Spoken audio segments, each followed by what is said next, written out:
ஜூலை 29, 2021 அன்னைக்கு ராத்திரி 8:30 மணிக்கு மகாராஷ்டிரா மாநிலம் விரார் பகுதி போலீஸ் ஸ்டேஷனுக்கு ஒரு போன் கால் வருது. கால் பண்ண நபர் ரொம்ப பதட்டமா உடனடியா விரார் பகுதியில இருக்க ஐசிஐசிஐ பேங்குக்கு வாங்க சார்னு சொல்றாரு. விரார் பகுதி போலீஸும் காலை கட் பண்ணதும் உடனடியா பேங்குக்கும் கிளம்புறாங்க. போலீஸ் அங்க போறதுக்கு முன்னாடியே பொதுமக்கள் பல பேர் ஒண்ணு கூடி ஒரு நபரை ரத்தம் வர அளவுக்கு பயங்கரமா அடிச்சு பிடிச்சு வச்சிருந்திருக்காங்க. பொதுமக்கள் பிடிச்சு வச்சிருந்த நபர்கிட்ட இருந்து 2 இரும்பு பெட்டியையும் ஒரு பேக்கையும் போலீஸ் கைப்பற்றிருக்காங்க. பேங்க்குள்ள என்ன நடந்திருக்குன்னு பாக்குறதுக்காக போலீஸும் உள்ள போறாங்க. பேங்க்குள்ள ஒரு பொண்ணை ரொம்ப கொடூரமா கழுத்தை அறுத்து கொலை செஞ்சிருக்காங்க.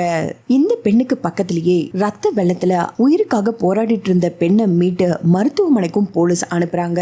இறந்து போன பெண்ணோட உடலையும் பிரேத பரிசோதனைக்காக மருத்துவமனைக்கு அனுப்பிட்டு மக்கள் அடிச்சு பிடிச்சு வச்சிருந்த நபரை கைது செஞ்சு ஸ்டேஷனுக்கும் கூட்டிட்டு வராங்க. அந்த நபரை விசாரிக்கும் போதுதான் அவர் யாரு, அவர் கொலை செஞ்ச பெண் யாருன்ற விஷயம் எல்லாமே போலீஸுக்கு தெரிஞ்சது. உத்தரப்பிரதேஷ் மாநிலம் ஜான்பூர் மாவட்டத்துல இருக்க ஒரு கிராமத்துல சாதாரண குடும்பத்துல பிறந்தவர் தான் இந்த அனில்குமார் ராஜ்தேவ் துபே. இவனோட வயசு 36. அனில் பிசிஏ வரைக்கும் படிச்சிருந்திருக்கான். படிச்சு முடிச்சதுக்கு அப்புறம் 2005 மும்பைக்கு வந்து வேலை தேடுறான். அப்படி வேலை தேடிட்டு இருக்கும் போதுதான் அவனுக்கு ஒரு பேங்க்லயும் வேலை கிடைக்குது. அனிலுக்கு வேலை கிடைச்சதுக்கு அப்புறம் கிராமத்துல இருக்க அவனோட அம்மாவை மும்பைக்கு கூட்டிட்டு வந்து 2 பேரும் ஒன்னாதான் வாழ்ந்துட்டு வந்திருக்காங்க. கொஞ்ச நாட்கள் கழிச்சு அனிலுக்கு திருமணமும் ஆகுது. திருமணம் ஆனதுக்கு அப்புறம் இந்த தம்பதிகளுக்கு 2 குழந்தைகளும் பிறந்திருக்காங்க. என்னதான் அனில் ஏழ்மையான குடும்பத்துல பிறந்து கஷ்டத்தை பார்த்து வளர்ந்திருந்தாலும் மும்பைக்கு வந்து வேலை பார்க்க ஆரம்பிச்சதுல இருந்து அவனோட லைஃப் ஸ்டைலே கொஞ்சம் கொஞ்சமா மாறவும் ஆரம்பிச்சிருக்கு. அவனோட குடும்ப செலவு போக அவனோட தனிப்பட்ட தேவைகளுக்கும் பணம் தேவைப்பட்டதுனால 3 பேங்க்ல லோன் வாங்கியிருக்கான். இது இல்லாம சொந்தமா ஒரு வீடு வாங்கி அதுக்கும் இஎம்ஐ கட்டிட்டு இருந்திருக்கான். இப்படியே இவனோட வாழ்க்கை லோன் இஎம்ஐ இதுலயே கழிஞ்சிட்டு இருந்திருக்கு. 2019 விரார் பகுதியில இருக்க ஐசிஐசிஐ பேங்க்ல மேனேஜராகவும் ஜாயின் பண்ணிருக்கான். 15 மாசம் அந்த பேங்க்ல வேலை செஞ்சதுக்கு அப்புறம் ஆகஸ்ட் 2020 அந்த வேலையை ரிசைன் பண்ணிட்டு நைகான் பகுதியில இருக்க ஆக்சிஸ் பேங்க்ல மேனேஜரா வேலைக்கும் ஜாயின் பண்றான். இந்த சமயத்துல தான் கொரோனா பாதிப்பால உலகம் முழுக்க லாக்டவுன் போடுறாங்க. இங்க இருந்துதான் அனிலுக்கு சிக்கலே ஆரம்பமாகுது.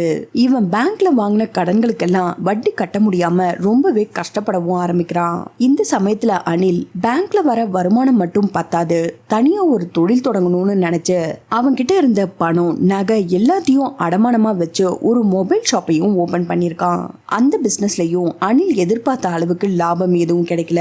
எல்லாமே லாஸ் ஆகி இன்னும் கடன்காரனா ஆகியிருக்கான். இப்படி பண ஆசை அவனுக்குள்ள அதிகமாகிட்டே இருந்தது. ரொம்ப சீக்கிரமா பணம் சம்பாதிக்கணும்ன்ற ஆசையில ஆன்லைன்ல நிறைய பிசினஸ் எல்லாம் பண்ணி அதுலயும் தோத்து போய் கடன்காரனா நின்னு இருக்கான். கிட்டத்தட்ட அனிலுக்கு 1 கோடிக்கு மேல கடன் இருந்ததா சொல்லப்படுது. அதுலயும் ஷேர் மார்க்கெட்ல 30 லட்சத்தை இழந்திருக்கான். அதுல இதுலன்னு பணத்தை போட்டு எல்லாத்துலயுமே நஷ்டமானதுனால அனில் மனதளவுல உடைஞ்சு போய் என்ன பண்றதுன்னு புரியாம இருந்திருக்கான். இந்த பிரச்சனையில இருந்து எப்படியாவது வெளியே வரணும்னு ஒரு பிளானையும் போடுறான். இவன் ஆக்சிஸ் பேங்க்குக்கு வேலைக்கு வர்றதுக்கு முன்னாடி ஐசிஐசிஐ பேங்க்ல 15 மாசம் வேலை பார்த்திருக்கான். அந்த பேங்க்ல சாயந்தரம் 6 மணிக்கு மேல எந்த ஆண்களும் இருக்க மாட்டாங்கன்னு அனிலுக்கு நல்லா தெரியும். அதோட அந்த பேங்க்ல செக்யூரிட்டியும் கிடையாது.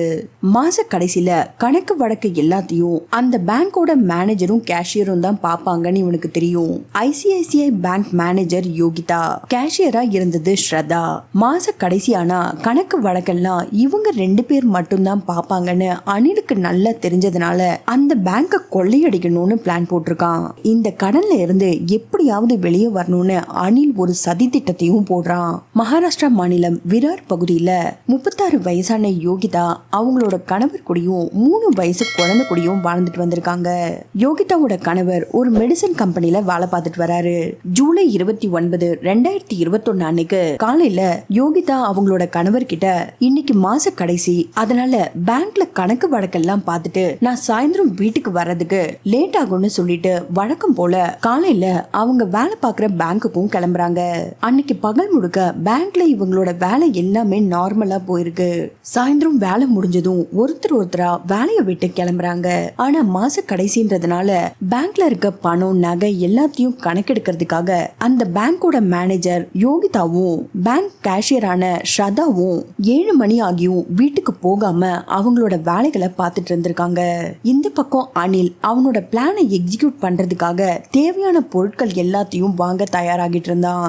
முதல்ல அவன் வழக்கமா போடுற ஷர்ட் அளவை விட கொஞ்சம் லூசா ஷர்ட்டை வாங்கிட்டு மார்க்கெட்டுக்கு போயிட்டு 3 கத்தியையும் வாங்கிக்கிறான்.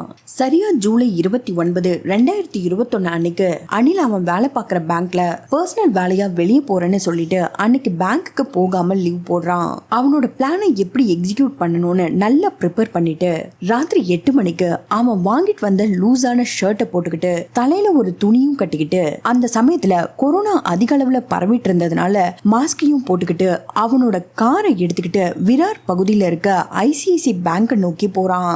பேங்க் கிட்ட போனதும் வெளியில அவனோட காரை நிறுத்திட்டு பேங்க்குள்ள போயிருக்கான். இது எல்லாமே பேங்க்ல இருந்த சிசிடிவி கேமரால பதிவாகி இருந்தது. அனில் ஏற்கனவே அந்த ஐசிஐசிஐ பேங்க்ல தான் மேனேஜரா ஒர்க் பண்ணிட்டு இருந்தான். அதனால யோகிதாவுக்கும் அனில நல்லாவே தெரிஞ்சிருக்கு. அனில் பேங்க்குள்ள போனதும் யோகிதா அவன் கூட பேசியிருக்காங்க. ஆனா பாவம் அவங்களுக்கு அனிலோட பிளான் எதுவுமே தெரியாது. இதுக்கு மேல நடக்க போற விபரீதம் தெரியாம யோகிதாவும் அவன் கூட கேஷுவலா பேசியிருக்காங்க. 2 பேரும் பேசிட்டே இருக்கும்போது யோகிதா ஏதோ ஒரு பொருளை எடுக்கிறதுக்காக திரும்பி இருக்காங்க. அந்த சமயத்தை பயன்படுத்திக்கிட்டு அனில் அவன் மறைச்சு வச்சிருந்த கத்தியை எடுத்து அவங்களோட கழுத்து பகுதியை கொடூரமா இருக்கிறான். யோகிதா சத்தம் போட்டுற கூடாதுன்றதுக்காக அவங்களோட வாயை மூடி திரும்பவும் அவங்களோட கழுத்துல சரம் மாதிரியா குத்தி கொடூரமா கொலை பண்ணிருக்கான் இந்த அனில். யோகிதாவோட சத்தம் கேட்டதுனால அங்க வேலை பார்த்துட்டு இருந்த கேஷியர் ஸ்ரதாவும் என்ன ஆச்சுன்னு ஓடி வந்து பார்த்திருக்காங்க. அனில் அவங்களையும் விடாம இன்னொரு கத்தியை எடுத்து அவங்கள சரம் மாதிரியா குத்திருக்கான். அதுக்கப்புறம் அங்க இருந்து லாக்கர் ரூமுக்கு போயிட்டு அங்க இருக்க பணம் நகை எல்லாத்தையும் அவன் கொண்டு வந்த பேக்லயும் பெட்டிலையும் போட்டுட்டு அங்க இருந்து ஓட முயற்சி பண்ணிருக்கான். அனில் அந்த பேங்க்ல இருந்து எடுத்துட்டு போன பணம் 3 கோடிக்கு மேல இருக்கும்னு சொல்லப்படுது. எல்லா பணம் நகையும் எடுத்துக்கிட்டு அங்க இருந்து ஓடலான்னு முயற்சி செய்யும் போது கேஷியர் ஸ்ரதா அவனை தடுக்க முயற்சி செஞ்சிருக்காங்க. ஆனா அனில் அவன் கிட்ட இருந்த கத்தியால திரும்பவும் ஸ்ரதாவை பல முறை குத்திருக்கான். அவ்வளவு கத்தி குத்து வாங்கியும் ஸ்ரதா அதை எதையுமே பொருட்படுத்தாம அலாரம் பெல்லையும் அடிச்சிருக்காங்க. அப்பவும் விடாம அனில தடுக்க எவ்வளவோ முயற்சி செஞ்சு அவன் பின்னாடியே வந்திருக்காங்க. அனில் அந்த பேங்கை விட்டு வெளியே போகும்போது ஸ்ரதா பேங்குக்கு வெளியே நின்னுட்டு இருந்த பதான் ஜெசிகான்ற 2 பேர்கிட்ட அவன் பேங்க்ல இருந்து பணத்தையும் நகையும் திருடிட்டு போறான், அவனை பிடிங்கன்னு கத்திருக்காங்க. அங்க இருந்து தப்பிச்சு போக இருந்த அனிலையும் பிடிச்சிருக்காங்க. பதான் ஜெசிகாவோட சத்தத்தை கேட்டும் அங்க இருந்த பொதுமக்கள் எல்லாரும் ஒண்ணு கூடி ரத்தம் வர அளவுக்கு அனில அடிச்சு பிடிச்சு வச்சிருந்திருக்காங்க. அதுக்கப்புறம் தான் போலீஸுக்கு தகவல் கொடுத்து சம்பவ இடத்துக்கு வந்து இறந்து போன யோகிதாவோட உடலை பிரேத பரிசோதனைக்காக மருத்துவமனைக்கு அனுப்பிட்டு கேஷியர் ஸ்ரதாவை பக்கத்துல இருந்த லீலாவதி மருத்துவமனையிலயும் சேர்த்திருக்காங்க. நல்ல முறையில சிகிச்சை எல்லாம் முடிஞ்சதுக்கு அப்புறம் ஸ்ரதா உயிர் பிழைச்சு வந்திருக்காங்க. அனில் இந்த மாதிரி ஒரு கொடூரமான விஷயத்த செஞ்சிருக்கான்னு ஆக்சிஸ் பேங்குக்கு தெரிஞ்ச உடனே அனில அந்த வேலையில இருந்து நீக்கிருக்காங்க. போலீஸ் தரப்புல இந்த வழக்குக்காக 1400 பக்க சார்ஜ் ஷீட்டை கோர்ட்லயும் ஃபைல் பண்றாங்க.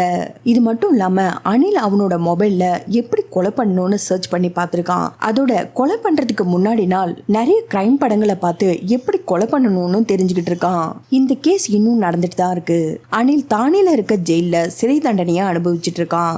நீங்க இந்த கேஸை பத்தி என்ன நினைக்கிறீங்கன்னு மறக்காம கமெண்ட் பண்ணுங்க. மறுபடியும் வேற ஒரு கேஸ்ல உங்களை சந்திக்கிறேன். தேங்க்ஸ் ஃபார் வாட்சிங் ஃப்ரெண்ட்ஸ்.